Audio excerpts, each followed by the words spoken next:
এখন আমার ভয় হচ্ছে যে আমি এই ফ্রেশার্সে গানটা গাইবো কি গাইবো না। না না ভাবি, এই ভুল সিদ্ধান্তটা নিস না।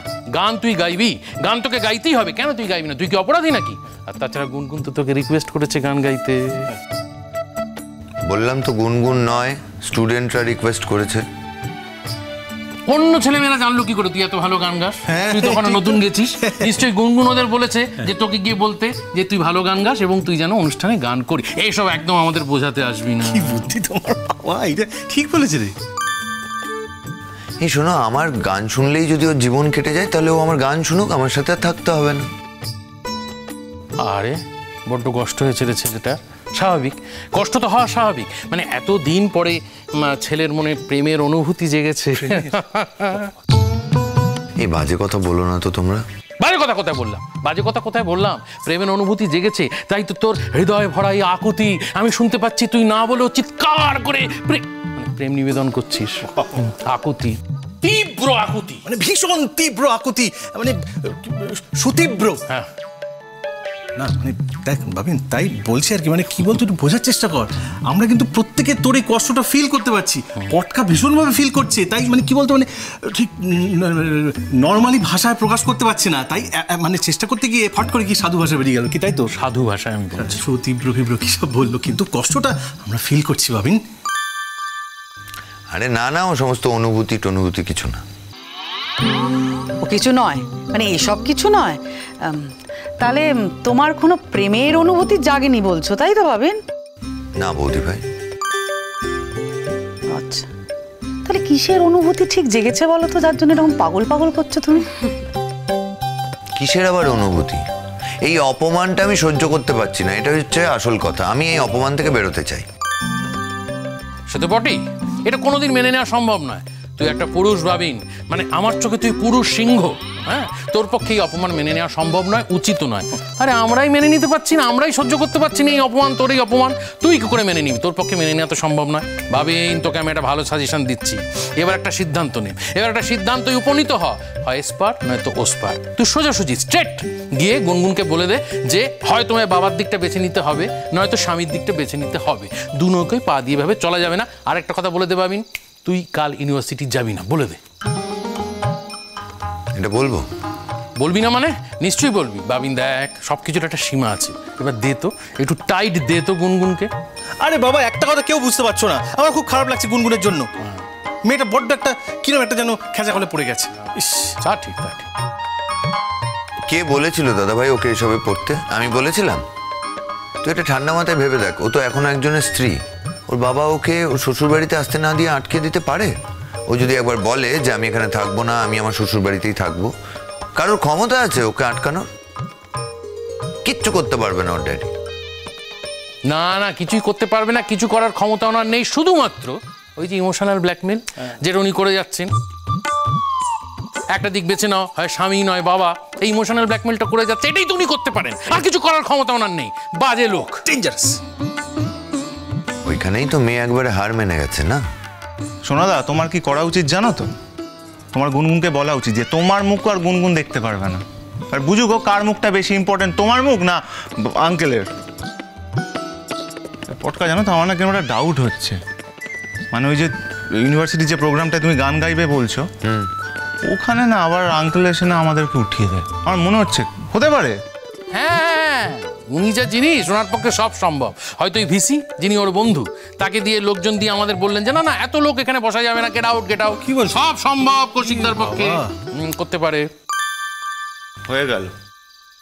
শোনো, এটা যদি উনি করেন তাহলে আমি কথা দিচ্ছি তোমাদের সামনে, ওনাকে এটার দাম দিতে হবে, সারা জীবন ধরে এটার দাম দিতে হবে। কিন্তু কি দাম দেবেন? আগে ঘটুক না ওরকম ঘটনা, ঘটুক, আমার বাড়ির লোকজনকে উনি আবার অপমান করুক, তারপরে দেখাবো তোকে। কিন্তু তোকে তো সমানেই অপমান করছে। হ্যাঁ, উনি আমায় কনস্ট্যান্ট অপমান করে যাচ্ছেন। এখন কিছু বলছি না মানে সারা জীবন কিছু বলতে পারবো না তা তো নয়। একবার দুবার দেখবো, এরপরে লিগ্যাল স্টেপ নেব, ঠিক করে রেখেছি। কি বলছিস ভাবিন? তুই তাহলে শেষ পর্যন্ত আইনি পথে যাবি? হ্যাঁ অবশ্যই যাব। মানুষের অধিকার আছে, তার যদি নিজের আত্মসম্মানে লাগে, তাকে যদি অপমানিত করা হয় বারবার, তার অধিকার আছে কোর্টে যাওয়ার। একটা কথা মনে রাখিস বাবিন, আমাদের কিন্তু খুব শিগগিরই একটা শর্ট ট্যুরের প্রোগ্রাম আছে। ইনফ্যাক্ট কালকেই বড়দাকে আমি প্রস্তাবটা ভালো করে দেব। এবারে দেখা যাবে যে গুনগুন আমাদের সঙ্গে ওই ট্যুরে যায় না, মানে সত্যিই তোকে ভালোবাসে কি না। যদি ভালোবাসে তাহলে যাবে। হ্যাঁ হ্যাঁ, সেও যাবে না আমি জানি। যাবে না? কি বলছিস তুই? তবু একটা পরীক্ষা হয়ে যাক যে তোর যেমন প্রাণের টান, তোর যেমন আকুতি, ওরও ততটাই প্রাণের টান আছে কিনা, ওরও আছে কিনা ততটা আকুতি। দেখি আমরা, দেখি। ফটকা, আমার মুডটা না একদম ভালো নেই, এই ধরনের কথাবার্তা আমার সাথে বলো না এখন। সত্যি তো, এখন কি আর এসবের মুড থাকার কথা? হ্যাঁ, একদমই থাকার কথা না। শোনো, অনেক রাত হয়েছে, তোমরা এবার যাও প্লিজ। হ্যাঁ সত্যি অনেকটা রাত হয়েছে, এবার আমরা চলে যাব।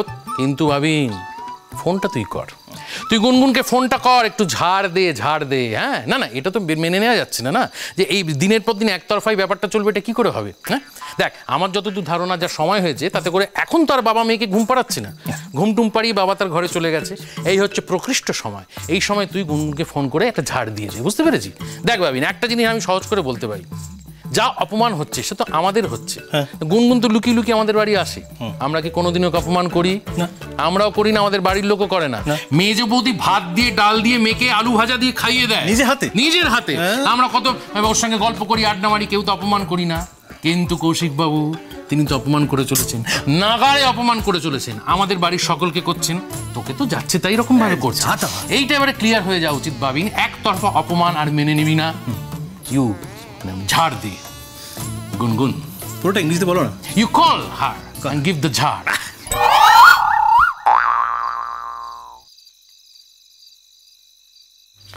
ঠিক আছে, আমি দেখছি কি করা যায়।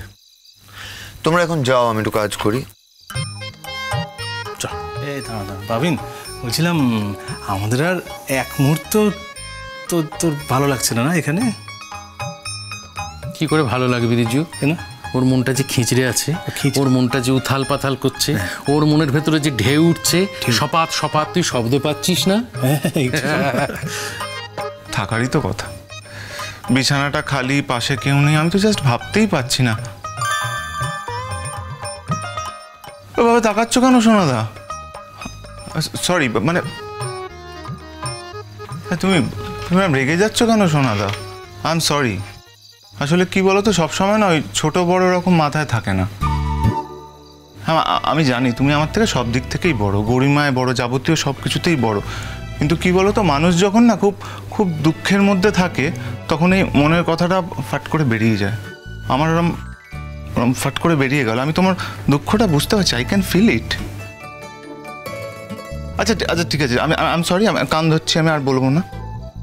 তোমরা তাকিয়ে আছো কেন? চলো এবার তুমি কাজ করো। এগোলাম, চল যাচ্ছি। চল না তাড়াতাড়ি চল না।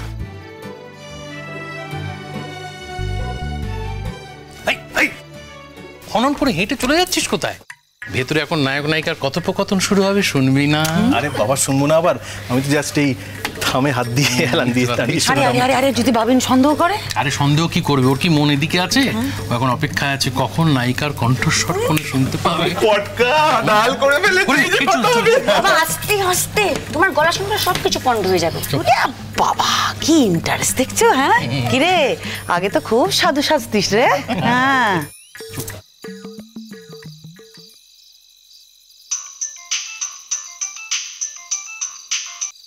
Hello hello. হ্যাঁ হ্যাঁ, আমি আসলে একটা কারণে ফোন করলাম, যে আমি তোমাদের ওই প্রোগ্রামে গান গাইবো না গো। কি? তুমি আমাদের প্রোগ্রামে গান গাইবে না? হ্যাঁ মানেটা কি? পরশুদিন আমাদের প্রোগ্রাম আর তুমি এখন বলছো তুমি গান গাইবে না? হ্যাঁ বলছি, তার কারণ আমি তোমার ড্যাডিকে আর ভরসা করতে পারছি না। উনি যা শুরু করেছেন, এরপর তো অনুষ্ঠানের দিন আমি গান গাইবো, উনি ভিসি স্যারকে ধরে স্টেজে উঠে যাবেন, সবার সামনে বলবেন যে এটা স্টুডেন্টদের ফ্রেশার্স, কেন স্যার একজন টিচার গান গাইছেন। আমার মান সম্মান চলে যাবে, আমি পারবো না গো। আচ্ছা শোনো না, আমি তোমাকে প্রমিস করছি যে ড্যাডি স্টেজে উঠবে না, ড্যাডি এরকম কিচ্ছু করবে না, আমি ড্যাডিকে উঠতে দেবো না। একটু ভরসা রাখো আমার ওপরে, কিচ্ছু হবে না, প্লিজ এরকম করো না। তুমি কি আজকে তোমার ড্যাডিকে আটকাতে পেরেছিলে গুনগুন? আরে বাবা, আমি তো জানতামই না যে আজকে ড্যাডি আসবে। হ্যাঁ, সেটাই তো বলছি, অনুষ্ঠানের দিনও তুমি জানতে পারবে না যে কখন তোমার ড্যাডি চলে আসবে। শোনো না, আমি না ড্যাডিকে আগে থেকে বলে দেবো। হ্যাঁ, আজকে কিছু বলেছিলে? মানে আজকের জন্য কিছু বলেছো? কি বলবো বলো তো, মানে ড্যাডি তো অ্যাজ কিছু বলেনি না, যা বলছিল সেগুলো তো ভিসি স্যার বলছিল, তো ভিসি স্যারের এগেনস্টে আমি কি বলবো, তাই তো আমি কিছু বলতেই পারিনি। শোনো গুনগুন, আমি অনেক ভাবনা চিন্তা করলাম, তোমার ড্যাডি যদি কনস্ট্যান্টলি আমার সাথে এরকম ব্যবহার করেন বা আমার মান সম্মান নিয়ে টানাটানি করেন, তাহলে ওনার এগেনস্টে আমি লিগ্যাল স্টেপ নেব, আমি সিদ্ধান্ত নিয়েছি। শোনো না, এত রাগ করছো কেন? হ্যাঁ, মানে তোমার কি মনে হচ্ছে আমার খারাপ লাগছে না? আমারও খুব খারাপ লাগছে, কিন্তু কি করবো বলো তো।